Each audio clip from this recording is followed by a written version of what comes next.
Awit, Kabanata 113. Purihin si Yahweh. Dapat na magpuri ang mga alipin. Ang ngalan ni Yahweh ay dapat purihin. Ang kanyang pangalan ay papupurihan magmula ngayot magpakailanman. Buhat sa silangan hanggang sa kanluran, ang ngalan ni Yahweh dapat papurihan. Siya'y naghahari sa lahat ng bansa, lampas pa sa langit ang pagkadakila.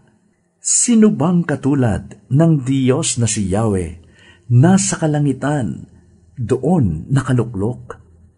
Buhat sa itaas, siya'y tumutunghay, ang lupa at langit kanyang minamasdan. Mula kapanglaway, itong mahihirap, kanyang itinataas, kanyang nililingap.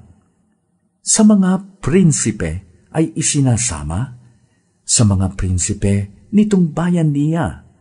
Ang babaeng baog, pinagpapala niya, binibigyang anak para lumigaya. Purihin si Yahweh.